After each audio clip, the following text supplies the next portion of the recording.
You. అవును, ఇంకేం చెప్పాడు మీ తన్మయ్? శ్రావణి, ఈ ఇన్వెస్టిగేషన్ ఆపి ఇంకేదైనా మాట్లాడతావా? మన కంట్రీ జీడిపి పెరగాలంటే ఏం చేయాలి?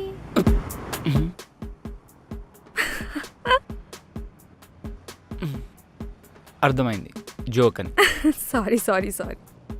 పర్లేదులేండి, అమ్మాయిల అబ్బాయిలతో ఆడుకుంటే అందంగానే ఉంటుంది. అమ్మాయిల మీద సాఫ్ట్ కార్నరా? తప్పేముందండి? ఈ ప్రపంచంలో అబ్బాయిలు ఏం చేసినా, ఎంత సాధించినా 99% అవి అమ్మాయిల కోసమైనా అయి ఉండాలి, లేదా అమ్మాయిలతో అయినా మొదలై ఉండాలి. అవునా? ఈ విషయం అమ్మాయిలకే తెలియదేమో. అవునా ఏంటండి?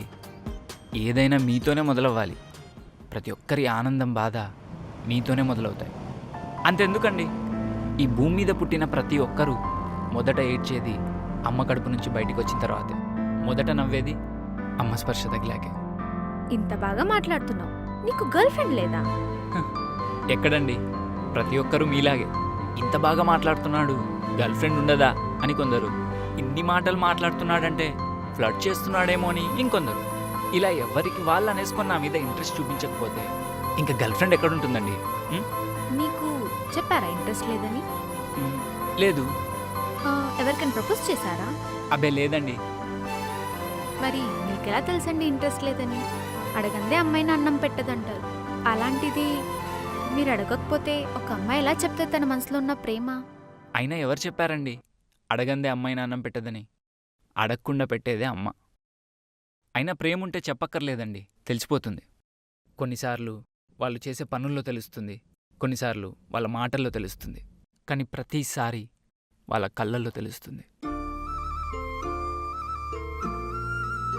అంతెందుకండి, మీ అమ్మ నాన్న మిమ్మల్ని ప్రేమిస్తున్నామని ఎప్పుడైనా చెప్పారా? లేదు. కానీ వాళ్ళు మిమ్మల్ని ప్రేమిస్తున్నారన్న విషయం మీకు తెలుసు. మీరు కూడా వాళ్ళని అంతే ప్రేమిస్తారు. అయితే ఇప్పుడు అమ్మ నాన్నల ప్రేమ, అమ్మాయి ప్రేమ ఒకటే అంటారా? ప్రేమలు ఇన్ని రకాలు ఉండవండి. అమ్మ నాన్న ప్రేమ, అమ్మాయి ప్రేమ, అబ్బాయి ప్రేమ, ఏదైనా ప్రేమ ఒక్కటే. ఒకళ్ళని మనం ప్రేమిస్తున్నామంటే వాళ్ళతో లైఫ్ లాంగ్ హ్యాపీగా ఉంటామనే నమ్మకం ఉంటుంది. ఎవరున్నా లేకపోయినా వాళ్ళు మన లైఫ్లో ఉంటే చాలు అనిపిస్తుంది. అయితే మీరు ఇప్పుడు ఎవరికి ప్రపోజ్ చేయరా? చేస్తానండి. ఆ అమ్మాయి కూడా నన్ను ప్రేమిస్తుందని తెలిసాకే చేస్తా, పెళ్ళి చేసుకుందామా అని. ఓకే.